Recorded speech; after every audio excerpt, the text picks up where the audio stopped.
At least 50 insurgents have been killed during intense clashes between the Iraqi army and ISIL in the city of Fallujah.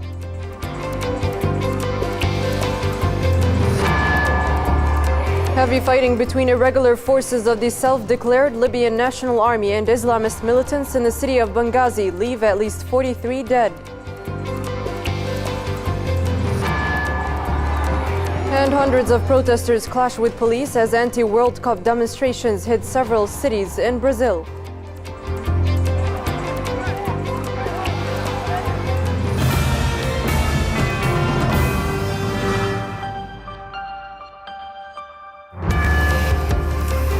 This is Al-Ittijah World News. I'm Zainab Ali.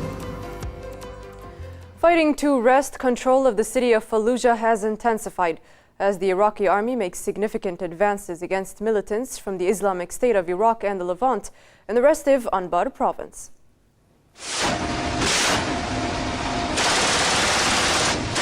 The Iraqi army has intensified its efforts to recapture the city of Fallujah. The operation, which began a week ago, has spread to most of the city, with the Islamic State of Iraq and the Levant, an Al-Qaeda offshoot, holding strong in many areas. The Iraqi army announced that at least 50 ISIL fighters have been killed in the latest round of fighting. Though it is not clear how many fighters are actually in the city, hundreds have been killed during a week of clashes.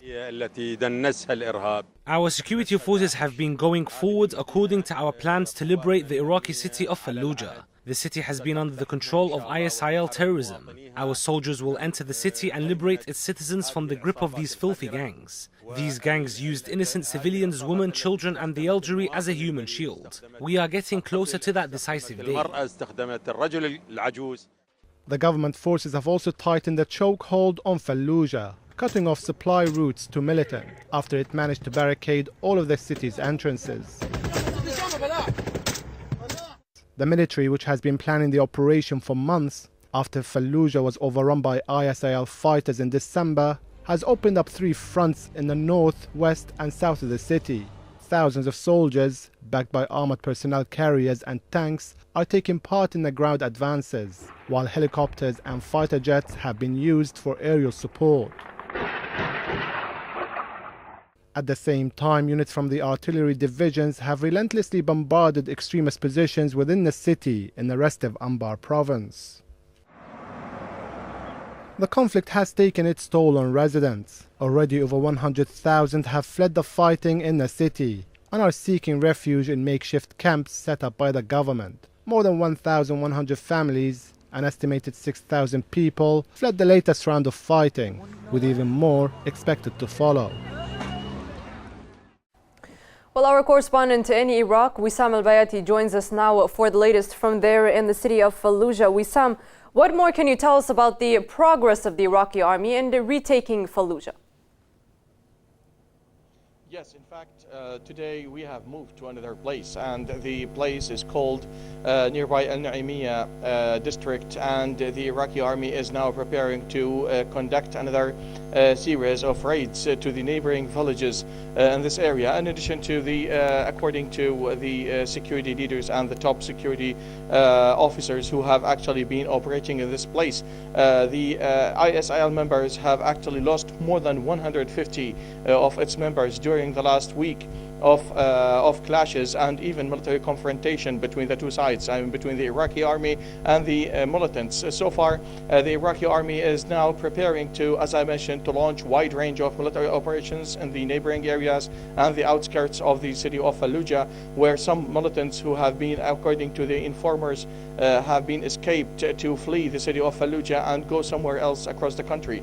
The attacks actually which was conducted by the ISIL have failed so far in regaining what they have lost, and even some statements released by the Iraqi officers who have stated that they thought that such military operations against the ISIL members will embolden the grip of the ISIL members and they will fight back. But at the same time, they said that controlling these areas and even regaining it from the ISIL members was very easy, and even the ISIL members have, in fact, the strategy of escaping from the areas that which have been controlled by them is very common now. The escape strategy, as I mentioned, according to the officers who I actually talked to today, they said more than 10,000 Iraqi security personnel, especially the Iraqi army represented by the infantry,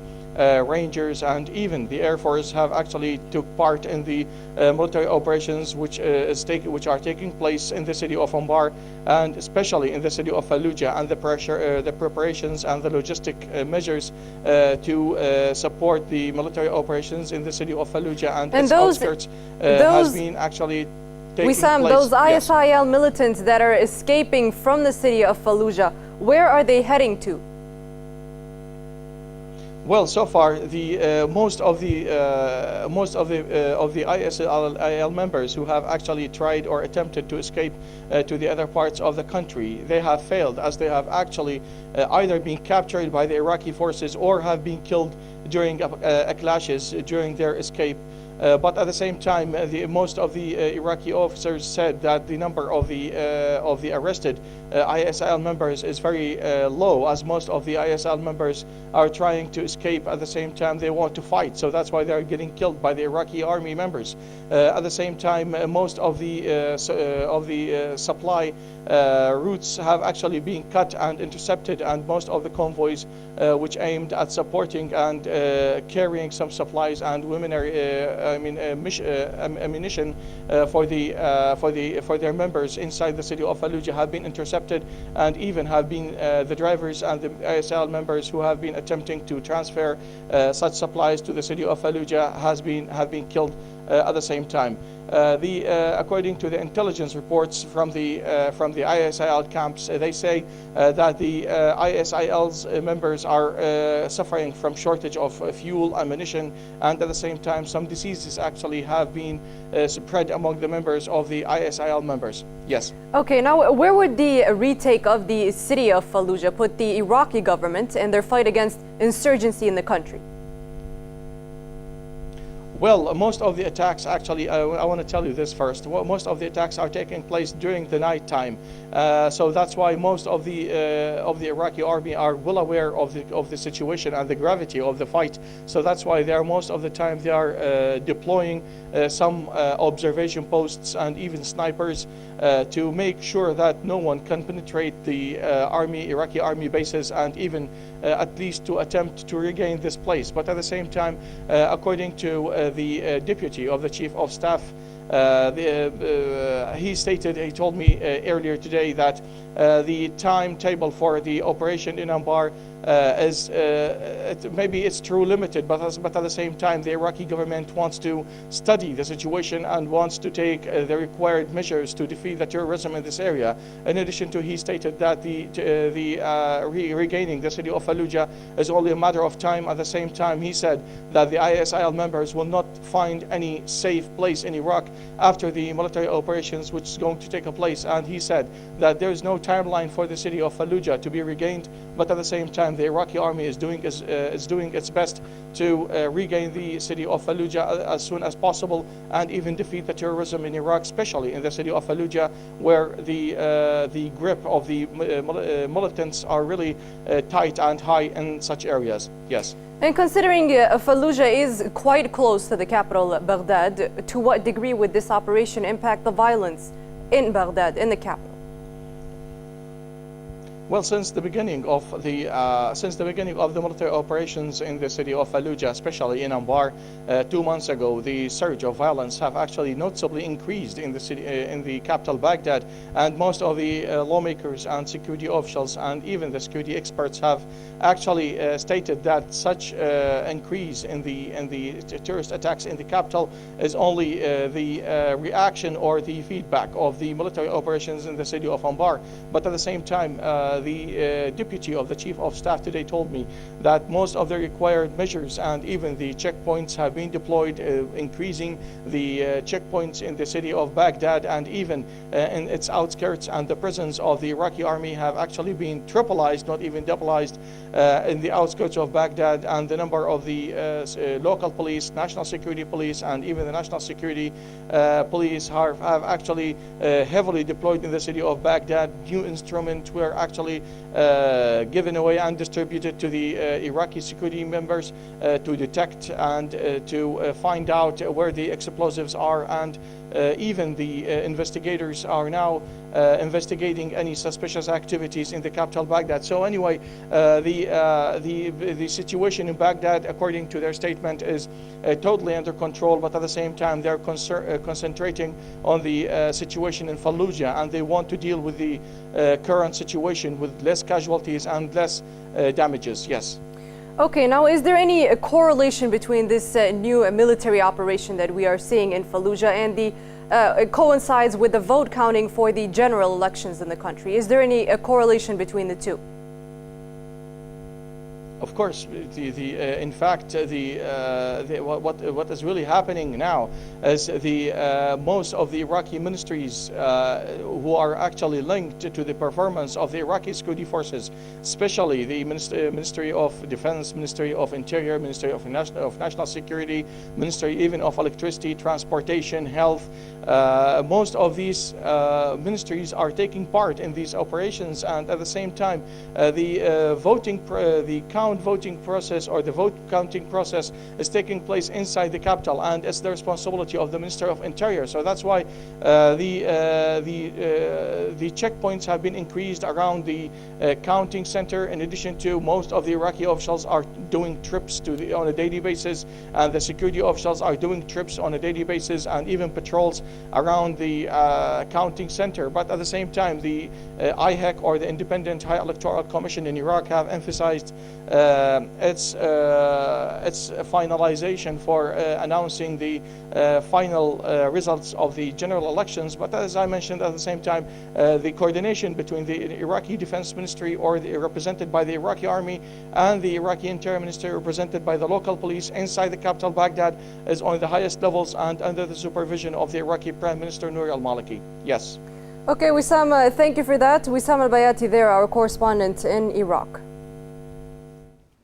Now, just as our correspondent was saying, the Iraqi High Election Commission has announced that the results from last month's general election will be released within days, as a surge in nationwide attacks pushed this year's death toll to more than 3,500.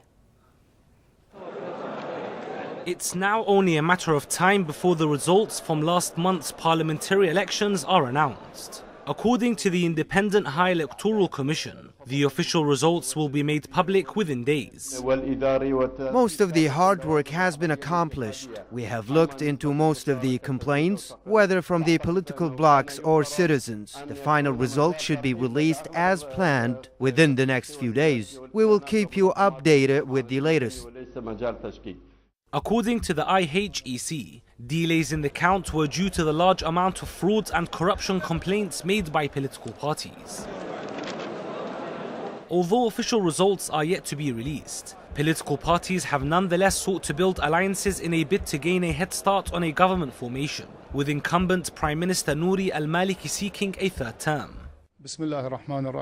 Maliki's critics have accused him of consolidating power and blame him for a marked deterioration in security in recent months. Nevertheless, Maliki's political party is still expected to win the most number of seats in parliament, despite almost certainly falling short of a majority of his own. As the vote counting continued, attacks in and around Baghdad and northern Iraq killed 7 people on Saturday, pushing the 2014 death toll to more than 3,500. According to local officials, 4 people died in a roadside bomb attack in a market area of the predominantly Sunni Arab town of Tarmiya north of Baghdad. Separate bombings in Latifiyah south of the capital and in Salah ad-Din province in the north killed 2 soldiers, and a civil servant was shot dead in Baghdad itself.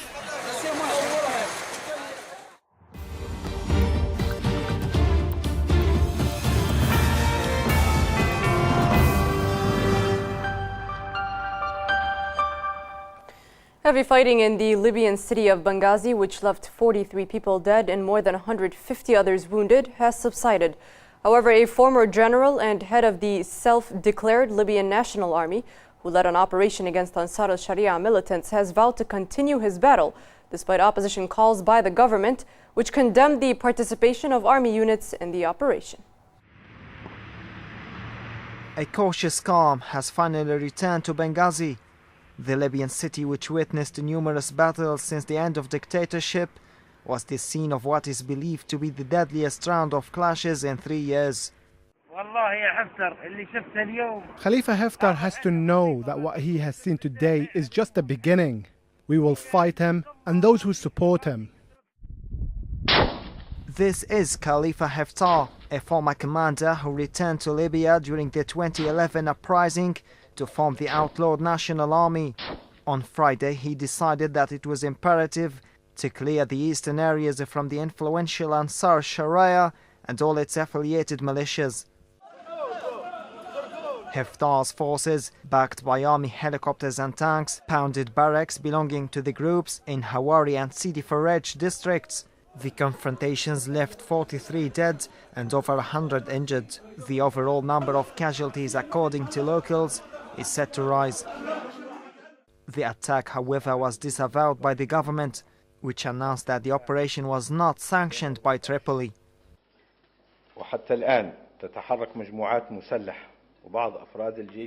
The units fighting in Benghazi are doing so illegally and without any orders from the legal authorities. Stirring up battles in Benghazi in such circumstances undermines any efforts to spread security and confront terrorism. This contradiction stems from a deep-rooted conflict between Tripoli and Haftar.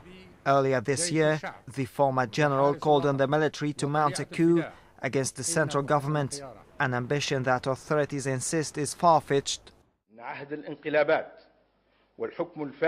The operations represent a coup attempt against the February 17th revolution. The government stresses that the era of coups and fascist rule are gone. The retired general, however, has ignored all these warnings. Haftar has vowed to press on with his campaign, stressing that he is not seeking to ignite a civil war, but rather working to achieve what the country desperately needs in its struggle against terrorism. Violent clashes between demonstrators and police have erupted once again in Brazil's Sao Paulo. The city is set to host the FIFA World Cup opener in less than a month. Following a wave of violent protests involving some 1,200 people in the center of Sao Paulo on Thursday night, rioters returned to the streets, setting fire to parked cars and launching fireworks.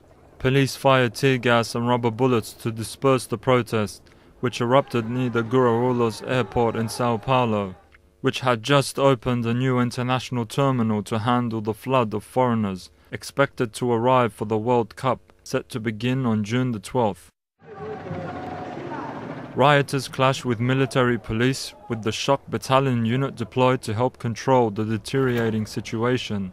Protesters are demanding that the staggering $15 billion spent on hosting the international event be instead used in the struggling health and education sectors. Meanwhile, in a sign of somewhat of a compromise, Brazil's sports minister Aldo Rebelo and Rio's mayor Eduardo Paes have sent messages of reassurance, stating that the authorities will respect the democratic right of the Brazilian people to protest during the month-long World Cup, but will not tolerate acts of violence nor vandalism. About 600,000 foreign visitors are expected in Brazil, in addition to about 3 million Brazilians who will travel domestically for the matches. A series of protests rocked Brazil earlier this week, ahead of the center stage tournament. An estimated 10,000 demonstrators, angry at the huge cost of hosting the World Cup, took to the streets of various Brazilian cities. In Sao Paulo, the country's business hub, more than 6,000 people staged several marches throughout the day, eventually leading to clashes with police. In the northeastern city of Recife, a partial strike by military police was lifted after youths took advantage of the opportunity to loot stores and go on a rampage. With Brazil preparing to host its first World Cup since 1950, it appears that what was once a source of national pride has now been overshadowed by widespread concerns of overspending, corruption and elitism. Heavy fighting resumed in Ukraine's eastern town of Slavyansk, with sounds of loud explosions and signal bombs reported. Now, this comes just 2 days after a 24-hour ultimatum by separatists in the Donetsk region for Kiev troops to withdraw expired. Co-imposed authorities in Ukraine, it seems, have taken little heed of a warning issued by leaders in the Donetsk People's Republic for their soldiers to pull back or be treated as the terrorists they claim to be fighting. Residents in the eastern town of Slavyansk were shaken from their slumber in the early hours by the sound of gunfire and bomb blasts. Windows shook as fighting resumed between Kiev forces and self-defense units, wounding at least one activist. Ukrainian troops on the outskirts of the city fired towards barricades erected by pro-Russia separatists in the village of Andrivka, sending up pillars of black smoke that could be seen from a distance. In what appears to have begun as any other day, with locals in Slavyansk going about their daily routine. Loud explosions could be heard, dispersing flocks of birds. An unexploded mortar bomb pierced the ground where fighting had raged. It's scary, especially for those with young children. They are, of course, afraid. We would like it to end as soon as possible, but we do not know how it will turn out, because you know how this government is. They don't understand us, we don't understand them. That's why people are shooting. Since 4 a.m. and yesterday evening, there were explosions. It's hard to live with it. I understand this war was inspired by political aims. I don't know. The ultimatum delivered to Kiev by separatists to leave the area within 24 hours expired on Thursday. Yet Ukrainian troops have not only remained, but according to leaders in the Donetsk region, have also increased. Now, with armed men having occupied government, service and police buildings for over a month, the Eastern movement by pro-Russian activists, as well as the so-called anti-terrorist operations by the self-proclaimed government in Kiev, has caused a standoff reminiscent of the Cold War. It remains to be seen whether upcoming presidential elections will restore any stability or plunge the country further into an abyss. Venezuelan President Nicolas Maduro and his Palestinian counterpart Mahmoud Abbas have signed a historic energy deal that will see the Latin American country supply the Palestinian territories with oil and diesel. Venezuela has pledged to continue to support Palestinians on every level. During a meeting between Venezuelan President Nicolas Maduro and Palestinian Authority President Mahmoud Abbas in Caracas, historic deals in finance and energy were sealed. Thank you, Venezuela, for supporting Palestine. Thank you, Venezuela, for helping break the monopoly that Israel has over our economy. Thank you, Venezuela, for responding to our needs. Thank you, Venezuela, for being available to continue to lend the Palestinian people more support in their fight. President Maduro said the energy agreement includes oil and diesel that occupied Palestine urgently needs in order to keep its economy afloat, as it struggles under the weight of a severe Israeli siege, which has forced Palestinians to seek international aid and donations. Caracas, which sits atop the world's largest oil reserves, has failed to provide an initial shipment of 240,000 barrels of oil, but gave no details as to how it would send them. This is a contract to supply concrete, and this agreement is from Venezuela to Palestine for the diesel that Palestine needs to keep its economy growing and consolidating. Petro-Palestine is born, and it's the alliance between Venezuela and Palestine. During the meeting, Maduro also agreed to support the Palestinian Authority's quest to be granted observer status in 3 Latin American regional organizations and stressed that Palestine deserves to maintain relations with the rest of the world on every level. The Palestinian people have the right to maintain commercial relations with the world as well. Oil-rich Venezuela has been a firm ally of the Palestinian Authority since late President Hugo Chávez's rule, who long criticized the Israelis and Washington for obstructing Palestinian aspirations for a sovereign state. And still to come here on Al-Ittijah. Bangladesh ferry death toll rises to 54.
Welcome back. Our top stories are: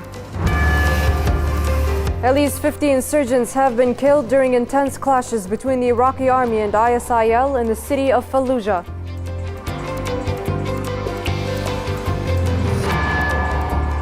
Heavy fighting between irregular forces of the self-declared Libyan National Army and Islamist militants in the city of Benghazi leave at least 43 dead. And hundreds of protesters clash with police as anti-World Cup demonstrations hit several cities in Brazil.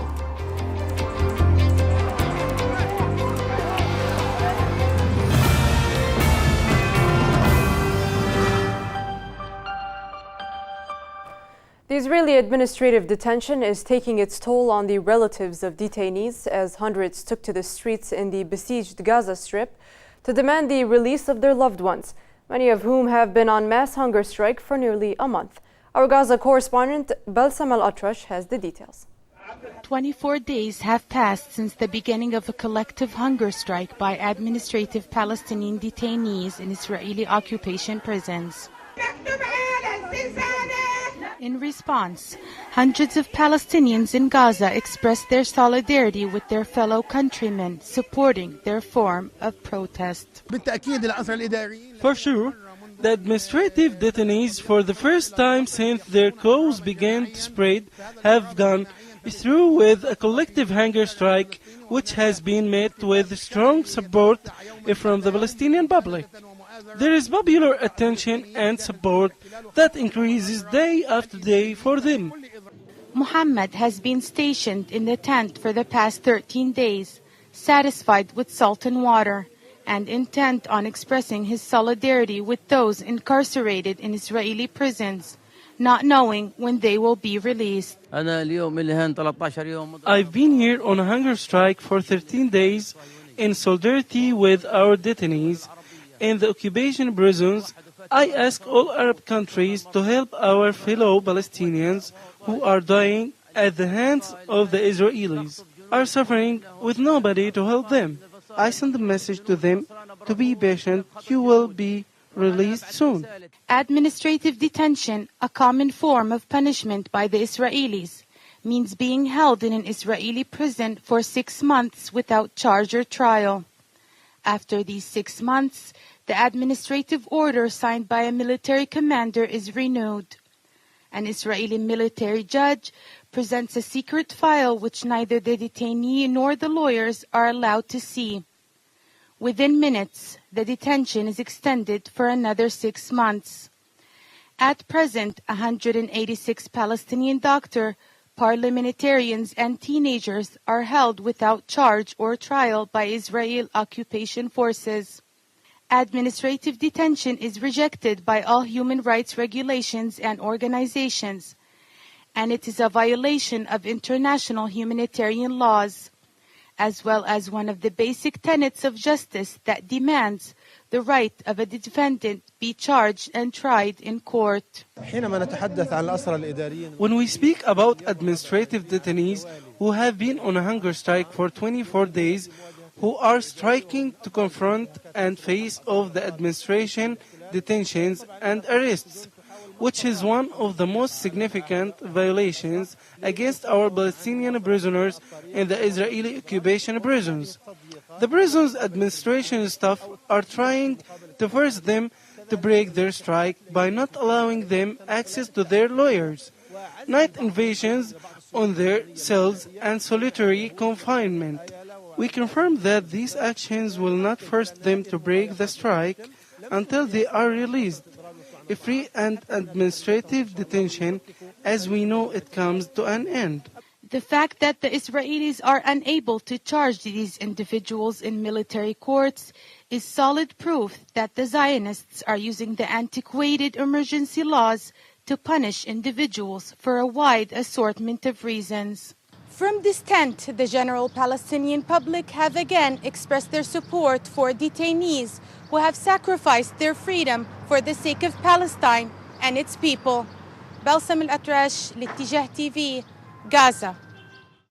Egypt's ultra-conservative Al-Noor party has expressed its support for former army chief and frontrunner Abdel Fattah al-Sisi in the country's upcoming presidential elections. After the ouster of Islamist President Mohamed Morsi by Egypt's military, the hardline Salafist Al-Noor party expressed its solidarity with former army chief Abdel Fattah al-Sisi. Almost 11 months later, and with the ex-army chief poised to become the country's next president, and even amid a harsh crackdown on Islamists that killed at least 1,400 people, the Al-Noor party is standing by al-Sisi. The Al-Noor party's stance has allowed it to survive the crackdown at the expense of splintering its support base.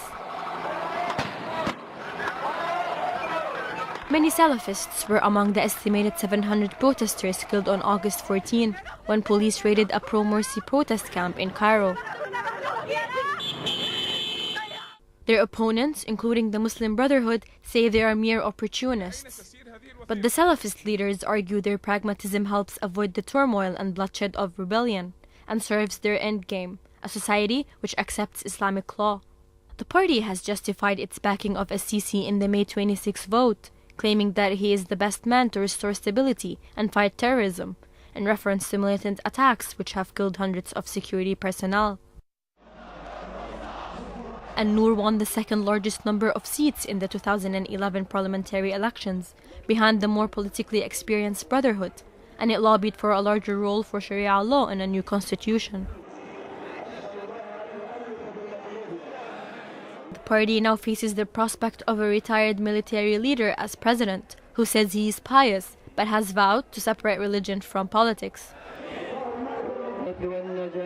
A new constitution approved in a January referendum removed much of the Islamist-inspired wording, which was adopted under Morsi and partly drafted by the Salafists. As for the Muslim Brotherhood, the group in an April statement expressed its intention to boycott the elections, calling them a farce. The Brotherhood still views their own Mohamed Morsi as the legitimate president. And in a sign that the unrest in the Arab world's most populous nation is far from over, on Friday protesters in Alexandria burned a police car during marches in support of ousted President Mohamed Morsi, leading to the arrest of 10 Muslim Brotherhood supporters.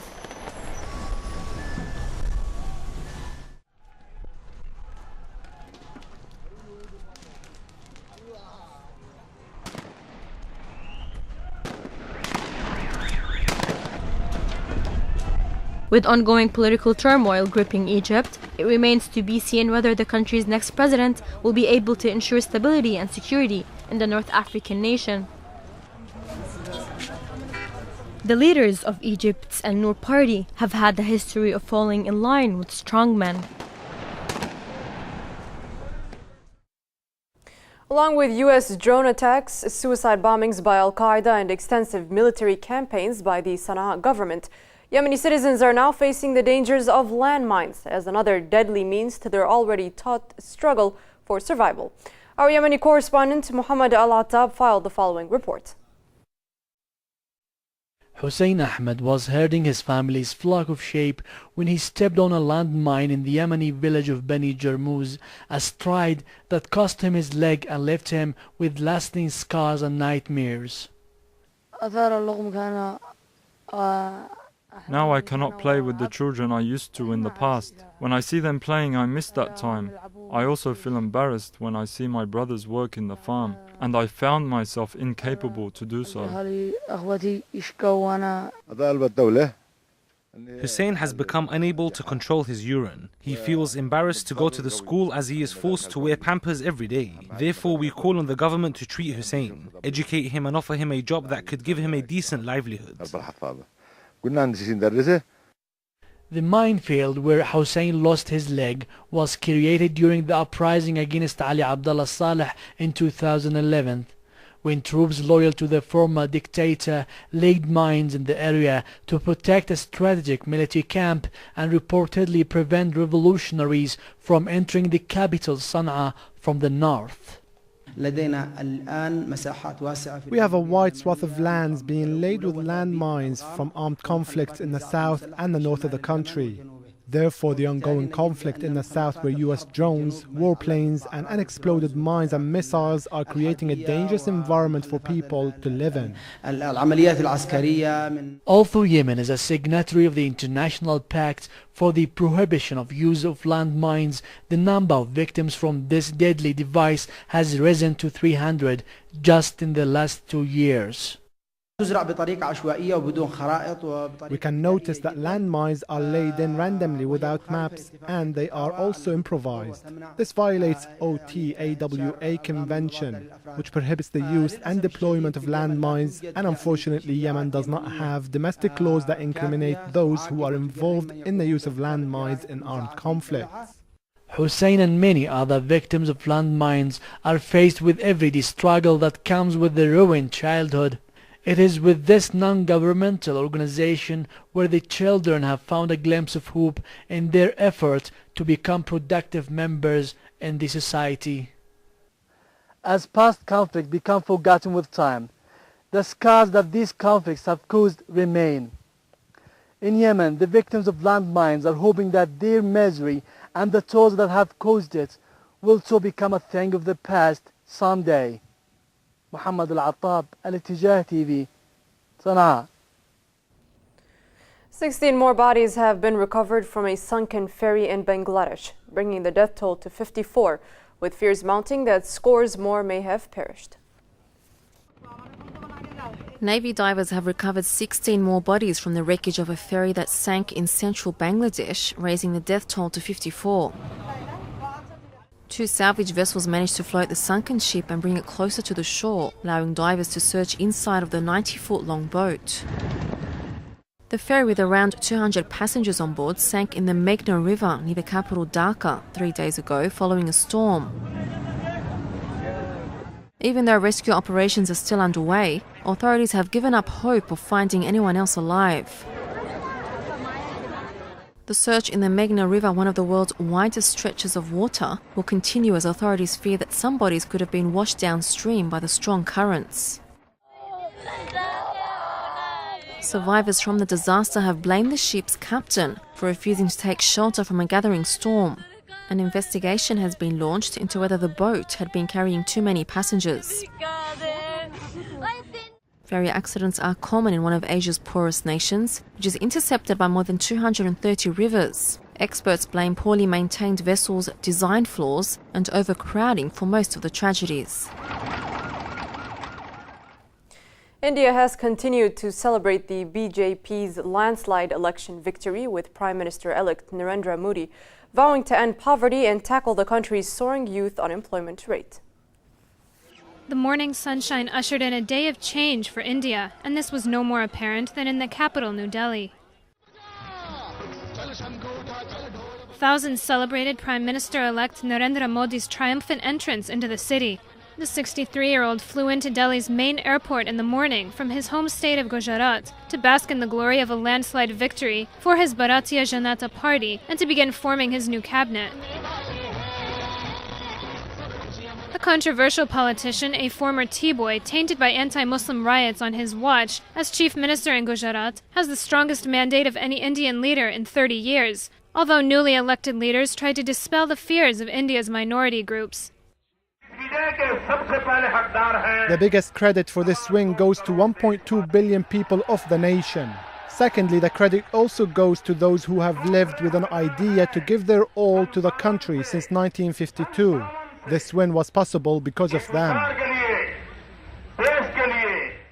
Even outgoing Prime Minister Manmohan Singh, whose party suffered an embarrassing defeat, was confident that his replacement can move India forward. I am confident about the future of India. I firmly believe that the emergence of India as a major powerhouse of the evolving global economy is an idea whose time has come. The seismic political shift was being felt across India as celebrations continued for the second day. We are feeling great because since 10 years, people wanted a change, and now the change has finally come.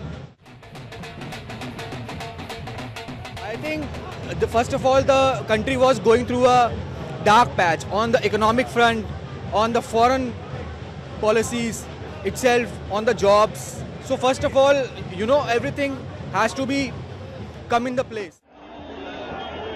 Once the honeymoon period ends, Modi will have 5 years to show India, which staged the largest election in the world, that he is serious about bringing change to the world's second most populous nation.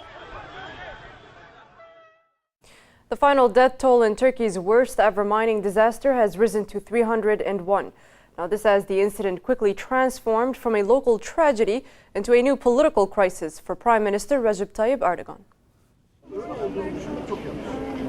The Soma mining disaster is already the deadliest industrial catastrophe in Turkey's history. Yet Turks are unable to grieve for the appalling loss of human life. Utter shock and fury are the overriding public sentiments against the brazen lack of humility and sense of responsibility displayed by those in positions of power, both in the government and private sector. In a revised staggering death toll, Turkey's Energy Minister Taner Yildiz said further bodies were retrieved. We have located the 2 workers underground and rescuers began working to bring up the newly discovered workers. The fire is taken under control. So far, 485 mine workers were rescued. 301 workers died. Prime Minister Recep Tayyip Erdogan's scandalous attempt to justify the death of the hundreds of miners by pointing to mining disasters that occurred in France, Britain and the United States more than a century ago has only added more fuel to the fire. The mine disaster has sparked a wave of fury against the government ahead of August presidential elections, which the embattled Erdogan is expected to win. On Friday, Turkish police fired tear gas and water cannon at thousands of protesters in Soma and dispersed peaceful protests across the country. Mine officials said that they had followed all required safety precautions and have repeatedly denied allegations that the mine's administrators had been negligent. According to many Turks, though, the Soma tragedy has exposed Turkey for what it has become, a grim 21st century Dickensian dystopia where a new class of political and business elite grows rich and powerful at the expense of cheap labor and expendable lives. A 19-year-old Bahraini young man was killed in the village of Sitra, south of the capital Manama. According to Bahrain's main opposition group, the Al-Wifaq Party, Saudi-backed Bahraini forces have been tracking the whereabouts of Ali Faisal al-Akrawi, With the death of al-Akrawi, the number of Bahrainis killed by regime forces since the February 14th revolution in 2011 has risen to at least 124.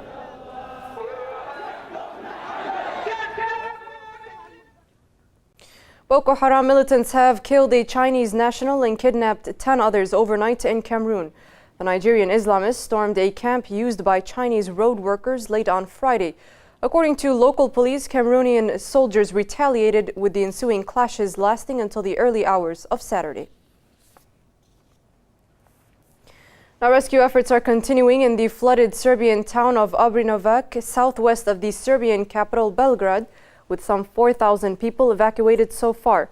Areas of Serbia and Bosnia have been hit by the heaviest rains since records began almost 120 years ago. 3 people, including a rescue worker, drowned in Serbia, while at least 2 villagers died in landslides near the northern Bosnian town of Bijeljina. Now, a reminder of our top stories. At least 50 insurgents have been killed during intense clashes between the Iraqi army and ISIL in the city of Fallujah.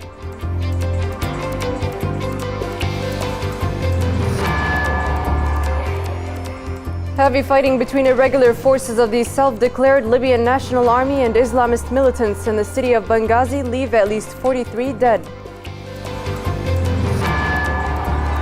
And hundreds of protesters clash with police as anti-World Cup demonstrations hit several cities in Brazil.